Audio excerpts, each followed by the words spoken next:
Okay. Welcome, everyone. I'm Phoebe Morad. I'm Director of Lutherans Restoring Creation, and welcome to our Connections call. And I still call it a call because it really started off with one of those free conference call 800 numbers years ago where we just needed to get together and tell each other, either vent or be able to share successes, as we were just hearing from Sharon, but a place for those of us within the ELCA that want to see our institution just do more and be able to integrate caring for creation in all of the ministries that we have. Many people already have, and we learn and grow from each other. But we also need to lean on one another. And I think any place that we get to share joy and love, not to shy away from the pain and despair that is going on in our world right now, but despite it, and because thoughts have power, and those of us all together doing this work, whether it's directly related or not, I think that raising the positive light is something that we're all capable of doing. And I just really appreciate being able to come together at least once a month with those of you in this kindred circle and be able to talk about solutions, and share some good green news, not in a Pollyanna type way, but in a way that we can make some differences together, and just share some joy as well. So with that, tonight, what I wanted to share with you all were some ways that I've found that hosting workshops have worked well for us in the past, and walk you through that a little bit. But I also certainly want to then turn and hear from you all as far as when have discussions gone well for you, whether they be, who knows, in a family circle or a discussion that you really enjoyed that you would like to replicate. Just so be thinking, because I'm going to ask you all to really give some feedback as to when did you have a good time at your last discussion event, and when has an event or any learning opportunity stuck with you?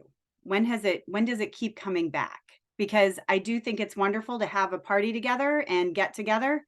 But we are hoping that when we talk to people about our next steps as a church or a synod or a region or group, that it's going to continue, that it is some sort of catalyst for a forward motion that keeps rolling along, whether it's a slow meander or like an avalanche, whichever happens.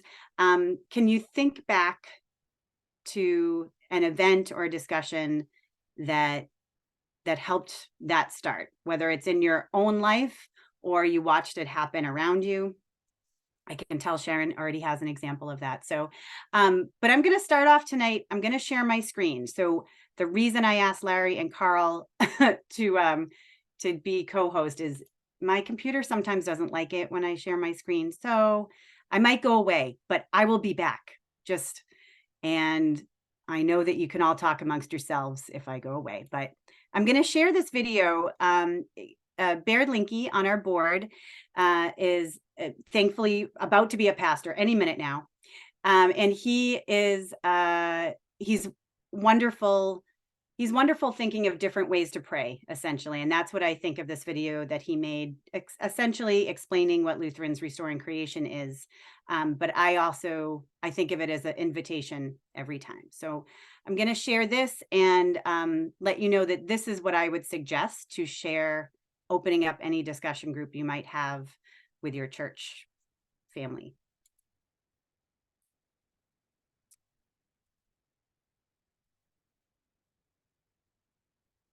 You guys can see a black screen right now? Yes? Okay, here we go. You will know the truth. Jesus said, "You will know the truth, and the truth will set you free." Well, here are the facts. These are true, and I don't feel free.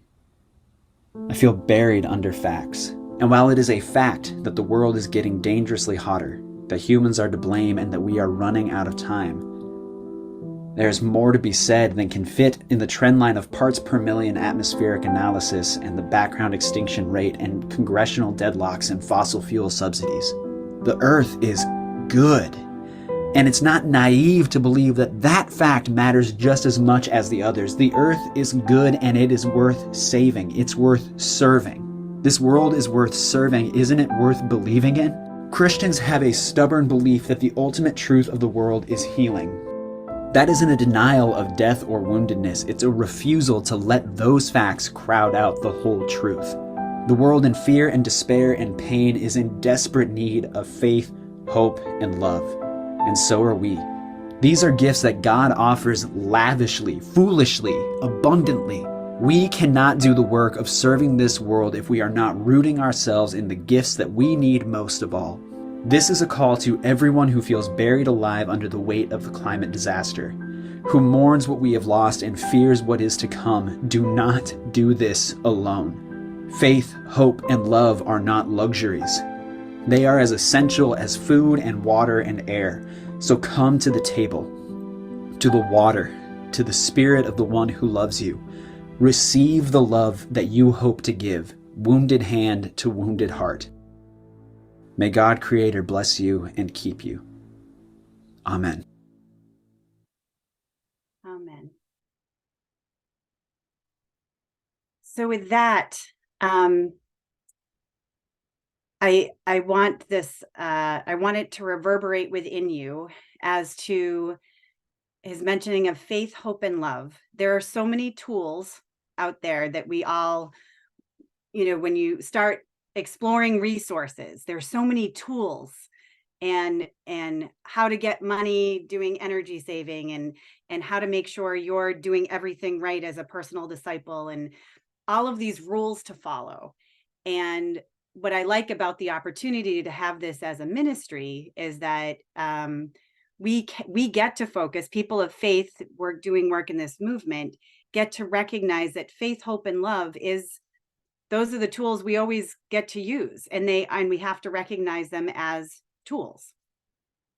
So what I'm inviting you to do as well is to share this video, whether it be just after church or with youth group or with a group of people that you find at church that do want to learn a little bit more, and maybe just sit down and have a Bible study discussing what has brought faith, hope, and love into your church, whether it be, a vacation Bible school or a feeding ministry, or what brings life to your church. To start off there with what you enjoy about being a member of your church and your community, and go from there. But to first start with listening to what is breathing life already into your church, rather than, I know I started this work seeing what was wrong with my congregation.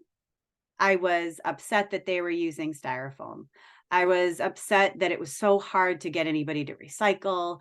I was upset that it seemed like we were arm wrestling over, do we work on hunger issues, and then later we'll get to creation care. I saw things at fault rather than finding opportunity in what was already breathing a lot of life and joy into our congregation. And once I started to acknowledge what people were really enjoying, what committees were really having a good time with each other, that's when I started to have more fun with this ministry. I realized that there were a lot of people that love to cook at my congregation. We're really good at that. And I started to just ask, were there other ways that we could lean into finding out what farmers markets had going on, what was coming into farmers markets, so we could then have a bunch of recipes and a coffee hour that was built on what was coming into the farmers market at that time. So that's just one example of trying to really listen to what's happening and then just put an environmental ethic lens on what's next, or what you could do as a congregation. Also too, we had the opportunity of having to fix up walls that were literally falling down. And that too also obviously offered an opportunity to save a lot of money on our energy bills ultimately. So to recognize the fact that no, we couldn't put solar on yet because our roof wasn't ready for that, we could still lift up the idea in order to get money from everyone to pitch in to fix our walls mention the fact that, hey, if we fix our walls, we're going to spend less energy and we're not going to be a leaky sieve, and being bad stewards of our resources. So those are just a couple examples that I wanted to share with you. And I'll get into a little bit about how to have a discussion with a larger group of people about maybe what next steps are. But first, I would like to, I can keep recording unless someone says, raises their hand and say pause. That would be fine. But I would really like to turn the table over to anyone who would like to unmute and share if you've had any experiences, good or bad, with listening to your congregation, and if that's provided any movement for you. Marilyn, thank you. I might end up going off track, and you're welcome to give me the go on later. I'll put you on mute, right? But our church has had an eco ministry for many years. I'm going to say it's over 10. And it's a well-oiled machine. They enjoy each other. We have lots of things going. We have movie nights. And I'm trying to figure out how to take good conversations beyond our walls. And I found a version of Kiss the Ground. I don't know if you've seen that. We got the 45-minute version, which seemed much better than an hour and a half. We had wonderful conversation, but I am from a suburban congregation. I would love to have watched that movie with a rural congregation and hear their perspective. I know how,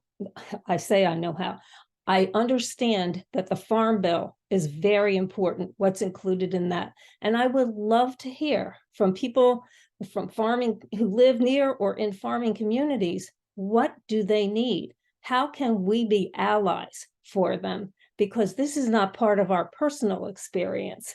And that's where I feel like we need to grow beyond just our little suburban conversations. So you can help me with that, because I haven't figured out how to get takers on that. And do you already have any relationships with any rural? We don't. And you know what? We're in a synod that has urban, suburban, and rural congregations. And I went to the synod, the bishop, and she directed me to somebody else. And I tried, and I never heard from them. And I know the pastors at my church were disappointed that nothing came of it. But the idea of just having conversations, it wasn't a creation care kind of conversation at that point in time, but it was about connecting people whose life experiences are different. Because I feel like I don't want to live in my own bubble. We do a lot of personal things, but advocacy is broader. And I would really like to see us be able to grow that. So a couple of ideas and suggestions too, that just thinking, because I get to talk to a lot of people that work with ELCA World Hunger, this conversation of wanting to have more interactive conversations does keep coming up, especially because our church works really hard on the Farm Bill every time it comes around. And we also know that we have a lot of churches and church members who are dealing with high suicide rates and really desperate communities and farming communities that we need to be able to speak to one another. So this is definitely gaining momentum as far as how the institution of the church recognizes people need to talk, but to find an avenue to talk hasn't been able to come to fruition yet, as far as I know. Yeah, and I feel like we're kind of at a different spot because we've had this committee for over 10 years. Yeah. And some people are just getting started. So we're not lining up on beginning points there. But, they are experts in their own experience. Right. Everyone's an expert in their own experience. And I do wonder, too, if you can have a movie bring everybody as a common ground, have some kind of film screening. So that the common ground, you can all be able to discuss something that you've just watched. And yes, everybody brings their own perspective. But rather than having everybody just start off with a blank slate and kind of assumptions, being able to have a film, I do find helps start a discussion, and be able to make sure that people have some connection point at the very beginning. I see a few hands raised, and I want to be sure, are they in response to Marilyn? Right? Okay, good. Go ahead, Sharon. Okay. I'm thinking two things as I'm listening. One is we have conference series at our church, and that's a wonderful way to bring our church together with speakers. The other thing that we've done is we've partnered with the school. Now I live in the city, and the partnering with the school is something that's city. But when I think about having been born in a rural area, and I'm a farm girl. I was born on a farm. Have you thought about finding a farm in your area? If you have youth in your congregation, it would be a wonderful way to start a relationship, to teach. And once youth get involved, their enthusiasm spreads, and you bring it back to your congregation. You learn there are so many things about farming that people don't know. And it's so important to know. And you can have a farm on your church grounds. We do not have farms nearby. Okay. What about, do any of the schools have VOAG programs? No, Oh my goodness. but we're very close to Philadelphia. Mhm. Okay. So, I don't know. We're in Delaware County. Okay. It's not like there are zero farms, but they do hay rides, they're into agribusiness, that type of things. It's not a family farm. It's not like a community where there are more family farms and that's their way of life. Hmm. Do you have space on your church grounds somewhere to start a little garden? We've done that, but I really want to hear about the, things that connect with the Farm Bill and their concerns, Mhm. because I feel like we have a butterfly garden, we have a pollinator garden, we've done things like that. So, we've really connected people to the particular property in various ways. We have a walking trail around there, we have a labyrinth and so on. But, I'm Does- just trying to figure out how to send out, how do I send out this invitation? Who is going to be my connector? Just to do this cold is a little tricky. I did write to one person who got in touch with me about starting a group, and I got back to him about the idea of doing something together, but he wasn't ready to get his feet wet. He was kind of new with all of this. And I came up with a program, maybe we have lunch together, we have some get acquainted activities, but it's centered around the film and the conversation. And I'm just trying to figure out how to get an invitation out. Where's my conduit for something like this? What And about your local representatives, or your representatives to Washington? There's also Marilyn, you're in the Philly area. Yes, I'll certainly also, have you worked with Tracy DePasquale? we have. Uh, I've talked with her. She's lovely. She is she really, is. and she is swamped because Yeah, she's one and I person will- doing a giant job. I will look up too who else we have like in your zip code area, because not everybody can make it to our calls. Mhm. To see who else we can connect you with, to see if sometimes it helps to have an event to then invite people to, just so there's not too much of a commitment to be part of a team before you meet people. That might also help, just even if it's on Zoom, right? So I see other suggestions are coming in here too. And I know Thor and Jed and Lisa, are you speaking to Marilyn's point a little bit? Yeah, go ahead, Thor. See you next.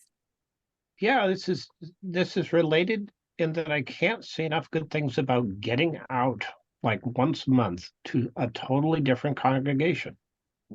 I found some are really into Thomas Merton, some are in Cynthia Mo Levita on structural evil, Douglas John Hall, and everybody's kind of got a slightly different take on things. And the second is when I was a single parent for like 8 years. And when I learned from my daughter raising her, is the more play dates she did, the faster she matured. It's kind of a same effect. The more you get out there, the more you get about introducing yourself, finding like-minded people, because you learn how to say butterfly in the right place, and then said, "Oh yeah, I like butterflies too." And so I can't say enough. I have now done this outside of the Christian tradition, and I find once you kind of develop that communication skill about presenting yourself and relating to like-minded people, it gets easier and easier.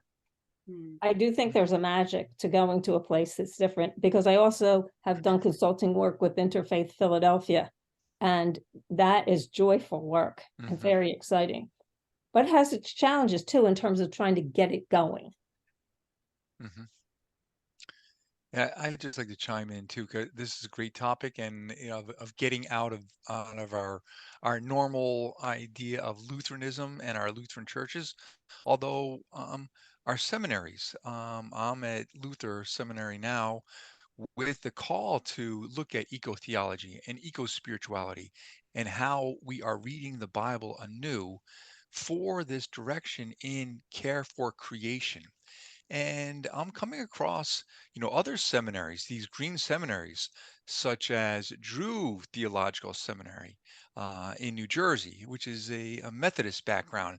But they've got, similar to Luther, they've got two courses on eco-theology. And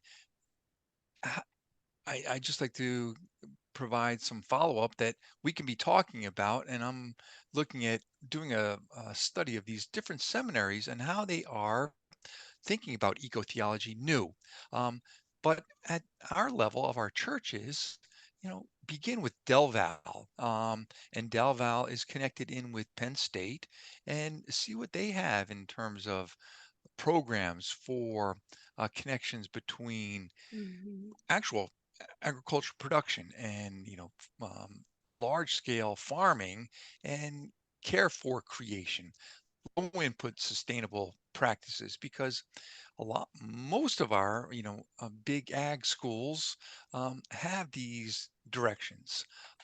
But coming from a faith background, I'm looking at how are these seminaries and our seminaries building good direction for our congregations to reconnect with our scriptural directions to care for creation, and also the science behind new techniques for agriculture.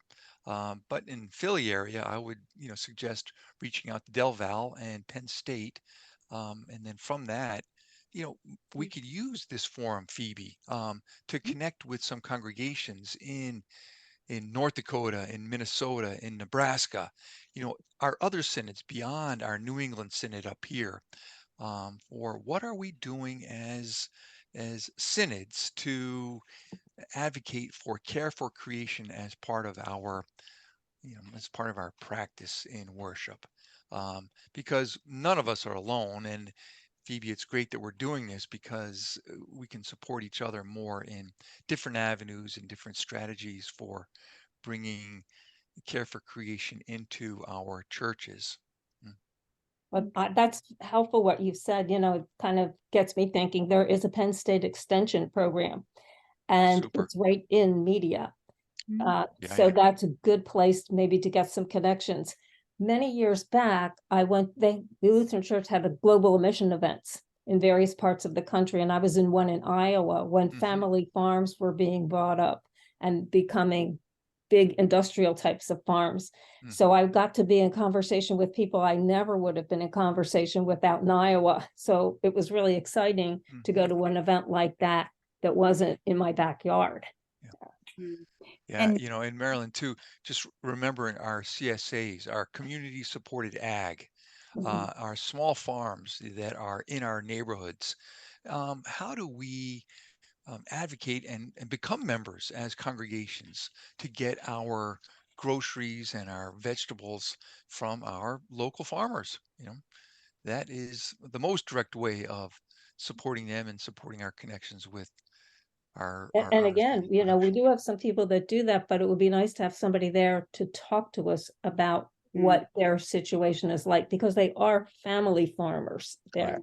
And, I feel like they just, in any little conversation I have with them, I can tell they look at the world through a different lens. And I'd Definitely. love to have them share with us. Definitely. Yeah. And there are some great suggestions in here too, Marilyn, in the chat. Chad mentioned FFA, Future Farmers of America, and 4-H, a few other groups. But you're right, that whole idea of hearing from, again, listening first, rather than just swooping in as church and saying, here you go. Lisa, I'm sorry, you've had your hand up for a while. Go ahead. So I think that it might have been mentioned. I have a cold, so I don't know if you can hear me okay. My voice is very rough. At least where I live in Houston, which is the 4th largest city in the United States, we have urban farms, and they're nonprofits that run urban farms. Now, maybe that wasn't your concept of a farm, because they are a lot smaller than those big operations out in rural areas, because I grew up in farm country too, but it's still farmers who are impacted by the Farm Bill. Now, their concerns are going to be somewhat different than farmers that have gazillions of acres out in the country, but nonetheless, they may be more approachable given your location. So I would check out organizations that promote urban farming in your area. And I think the farmers markets and the CSAs are another good idea, because often those are run by organizations that are promoting, urban farming and stuff like that. So I would try to see if you can connect up with organizations promoting urban farming. So here in Houston, for example, there's an organization that works with refugees to get them established in the US via farming in urban farms. Now, they're only local, but you could have some organization like that that is working to promote urban farming, particularly among disadvantaged communities like refugees coming in or people from lower socioeconomic backgrounds. That might be more feasible for you given your location, because you said you're really not near rural areas. So it's just not going to be very practical to try to engage with people who are so far away. So maybe you can find some urban farms and organizations that work in that space. Yeah, thank you. That's a nice suggestion, because I know there would be some in Philadelphia. And sometimes too, I've found that you can find smaller organizations or groups of people on platform. I don't like to be on Facebook personally, but it's a great place to find organizations that's the easiest way you can afford having a web presence at all, is being on Facebook. So you might be able to just kind of keep exploring on Facebook, and it's kind of a rabbit hole, which is why I like to stay away from it. But if you're trying to find local groups of people that are doing some of this work, even looking at gardeners guilds, and then a little further, like just these kind of concentric circles of who else, racial equity groups, mutual aid groups, those kind of places might help you also find other people. And what I think we're all mentioning here too is that they might not be church folk that you're first going to speak with, right? That it might mean that you can invite them into your church to have, that's the place that you're going to talk. But as far as really reaching the community you're looking for, it might not be through Lutheran channels whatsoever. That sounds good. Marilyn, this was very fruitful to hear from. Do other folks have other? Lisa, is your hand still up or up again? No, I forgot to lower it. Sorry. That's all right. Brain is not working very well today. I hope you feel better. And I happen to notice that Deacon Myra Keel is on, and as far as having a farm, basically having a farm in your community, I know that Deacon Myra, I'm not sure if you're available to talk or not, but your community having such a presence, your church having such a presence in such an urban area and being involved in the community, I thought I might just lift up your church. Are you available to talk? Hi. The only thing that's close by is there's a new development, well, it's not new anymore, called Eager Park. And they do have a garden. Unfortunately, people were taking some of the things, so I don't know if they still have that. And that's not too far from us. It's near Hopkins. That's the only thing that I know that's close by. Interesting. Well, thank you. I really just wanted your dog to join us, because I know every time I know. talk, the dog She's getting ready to go. She's getting ready to go to timeout. Go to timeout. Well, good to hear you both. Sharon, I see your hand is up again. Go ahead with your dog in the background too. I just added something to the chat, because up where I am, there's 2 or 3 health stores within 20 minutes to an hour of me, and they get trucked in organic produce, fresh produce grown from farms that are not that far away. And they also, some of them do programs for the community. Think about maybe you could pair with that. You could get some information from them. And it's a place where people can go and just look at the difference between a fresh beet and a painted beet. Mhm. Thank you. Any other ideas in response to Marilyn's question? Oh, Lisa's up again. Go ahead. So one other thing that you could consider doing to get a direct relationship with an area farmer is check out the different community supported agriculture programs that operate in your area and see if any of them are looking for new drop-off locations. If you can get your church to agree to be a drop-off location, you can publicize it to your membership. Maybe they'll sign up to be members of the CSA, but that gives you a direct relationship with that farmer.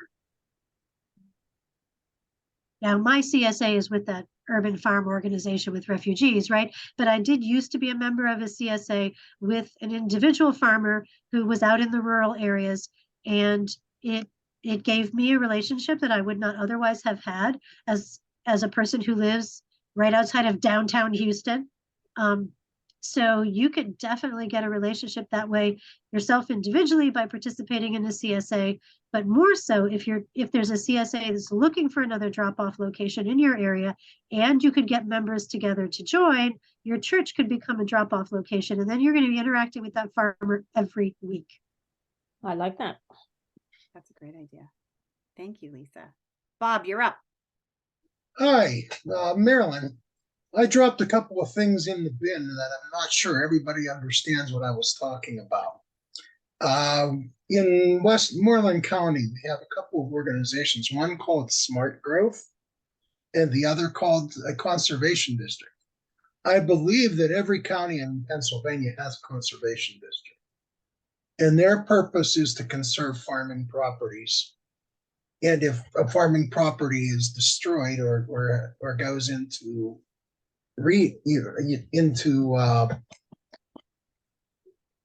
into being buildings and building that kind of thing, then that area has to be reconserved in a different spot. And the idea of using the smart growth type organizations and your local land bank in order to buy properties in town to reclaim that as an in-city, not exactly a farm per se, but like a garden would be a possibility as something to do with that. Thank you. Oh, Lisa's up again, I think. Oh, but you're on mute. We really can't hear you. You're not that stuffy. Sorry. Okay. My brain's on pause, so I'm having a hard time just giving you one answer. So if you have land that you are not currently using, you can try to connect with one of these urban farming organizations. They may be looking for additional land to farm in your area. I can tell you the one in Houston is looking for additional land to farm. So they may be looking for additional land to farm, because the more farms they can get under operation, the more people they can help, whatever their mission is, whether it's refugees or lower socioeconomic people or whatever it is. So if you have land, you can see if one of these organizations would like to use your land to create an urban farm. And those organizations, at least the ones I'm familiar with, are all nonprofits.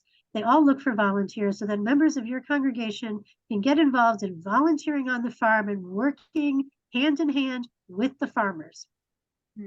Talk about building a relationship. I don't think that it gets any closer than that. So that's another option if you have some land and one of these urban farming organizations is looking for additional locations to farm. And at least here in Houston, their plots for these urban farms are quite small. You don't have to have a lot of land. We're not talking acres. We're probably not even talking an entire acre.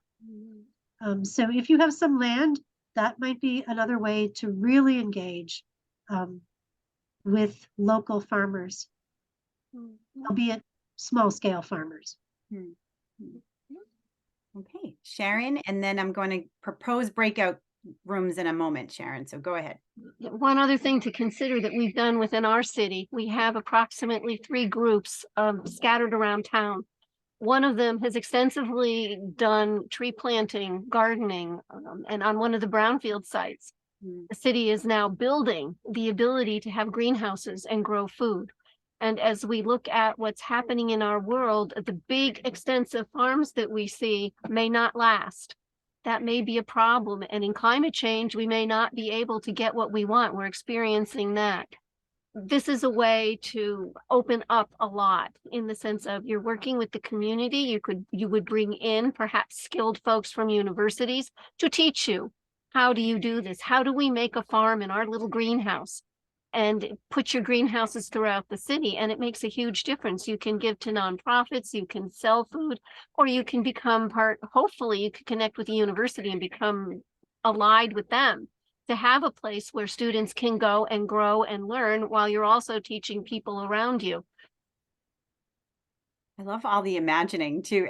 As you all talk, you keep thinking and growing off of each other's ideas. I love this.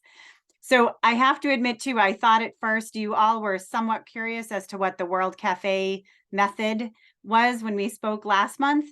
And I thought, well, maybe we can try to do it on Zoom. You really can't do it on Zoom. You have to be in the room with one another. But I have to admit that you all just were the epitome of how a conversation can develop when you're just around the table together. And that is what a World Cafe method can do for a group. But usually the group of people you have in the room aren't all passionate about this stuff. We all are passionate about this stuff and have ideas and are all coming to this particular table because we are. A World Cafe method, which I've sent you all links about, will help the people in the room that have never thought about this and are scared to think about it or just haven't worked their brain that way before. It'll help things come to the surface.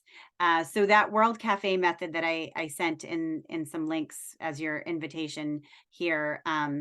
Yeah, look more into that. But I think I'm glad to see what the conversation has brought up here. It's more about, you really have to start with listening to your community and the needs of your community, as Marilyn, raised up the idea that it's especially the community that you haven't met yet that's important to listen to. And how do you even find those people and make those genuine relationships? So I'm going to go back to a few of you joined since I asked this question at the very beginning. There's already a lot of great resources going on in the chat rooms. I want to allow you all time for the resource of each other. And I have you in breakout rooms of like 4 or 5 of you each, and hopefully you can all join. But if you don't want to hit join, you don't have to hit the join button. I'll keep recording until we break out. My question for you all is to think about the last time that you were at an event, at a discussion session, something that wanted you to do something. Did you really do it? And did you have fun?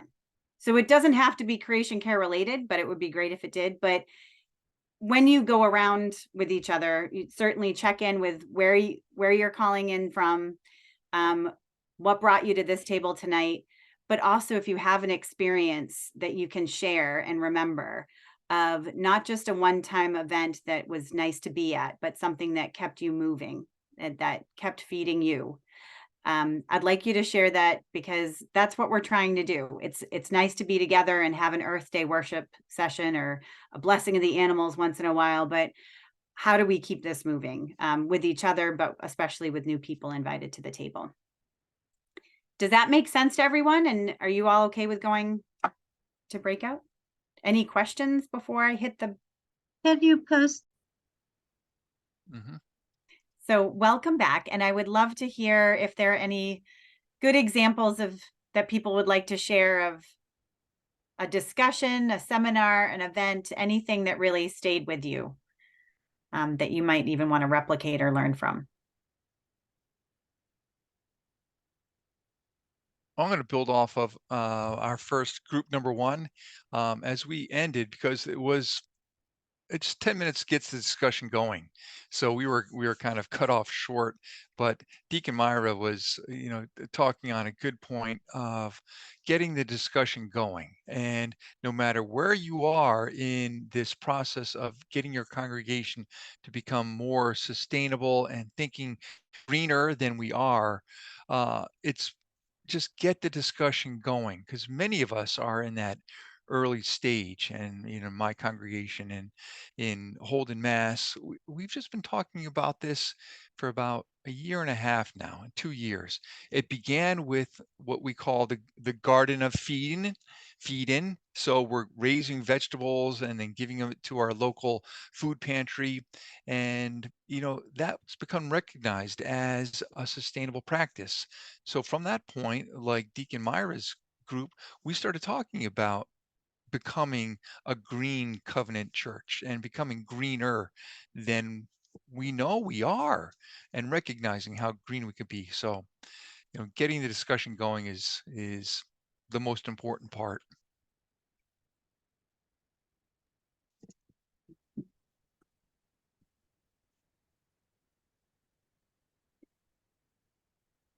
Any other examples of a discussion going that you wanted to come back to? Oh, wow. Just listening, Nasanda, he's in Kenya, so that was pretty fascinating to hear his viewpoint about gardens and the things they do over there to help each other and have the kitchen gardens. Sanda, you can go ahead too and unmute if you're able to. Hopefully we can hear you. No, I was just trying to let them know that I'm an agronomist and organic farmer, and we're trying to see how we help congregations to establish kitchen gardens to enable them, because most of the congregation here, I said most of the members are very poor. So every Sunday, the church has to prepare a meal for them to give them lunch, and they can easily get vegetables and fruit from the garden where they can prepare this meal for them. We are trying to avoid congregation not to buy conventional vegetables because most of them contains chemicals, and these chemicals stay in the food for more than 2 weeks. And by the time they buy the food, the conventional food, they prepare it, most of the congregations get sick, and it's also costing them a lot of money. So we are also trying to avoid them. I'm trying to create some gardens. I also gather some youth, go to local communities, try to teach them how to make, most especially the women, to make kitchen gardens. Because kitchen gardens are very easy to make, they're easy to maintain. You don't need a lot of water. You don't need to put fertilizer. You just have to put some filtering, and also how to do urban gardens. So this is some of the things we are doing in Kenya, and it is making some progress and helping some people. So thank you. Thank you, Pastor Forzong. And I realize that what you exemplify too in your discussion is so much more than a discussion. You actually make sure that people do walk away fed, but also knowing why this is better food than other food. So that's joyful. And it also incorporates the idea of communing together. Eating, I think, is one really common thread that I've found throughout events, that to find joy, it's to eat together. Yeah, good. Yeah, thank you. Yeah. Thank you. I keep losing. Oh, Sharon, we see you. Oh, I know. My machine is all over the place. As I'm listening to our groups, and ours especially, and we ran out of time, so I can only kind of like say the last 2 words that I was able to add. But listening to this, I think our church would do well to, on the worldwide level, perhaps, if we can get there, is to start doing some publicity, start some articles. What does it mean? What Nasandra said is so important. What we see when I was on the farm and we gardened organically versus going to Stop and Shop, in quotes, to get something that doesn't even taste like a carrot. And if it doesn't taste like a carrot, is it a carrot? And what can we do that's different? We also have to sit here and think about one of the things that we're all coming to experience and learn through webinars that we've had here and other places, which as climate changes, our ability to grow things changes. Our ability for what's native changes, and we need to be in tune with that. My little friend from California said people from New England came to California, they brought their grass with them and it didn't work. They brought their flowers with them and they didn't work. You can't grow flowers in sand. Here's a thread, here's a commonality. Gardening and farming is not just the big farms with the big engines and the tractors. It's knowing how to do it right that's going to save our lives, that's going to save our world and not destroy us. So how do we get that out? Do we say, gee, can we down the road look at a conference series? Can we look at a publication of some sort that comes out maybe every 6 months? Farming across the nation, you know, from our group here. Everybody farms differently, but the common thread I've seen now throughout today is that ditch the pesticides, ditch the fertilizers that won't last or that only a plant takes one thing of and the rest of it stays there forever doing nothing. And go organic. Learn, what does organic even really mean? It does seem to wrap up the Lutherans restoring creation kind of idea, the restoring right relationship with our land. So that the hour did kind of fly by. I really appreciate, and I will listen to the fact that you all might like to spend more time in breakouts together next time. So I will listen to that.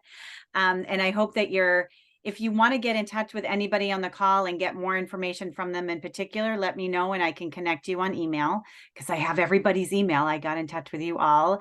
I love seeing all of your faces and I can't wait to see you next month as well. In the meantime, please be well and keep filling your cup.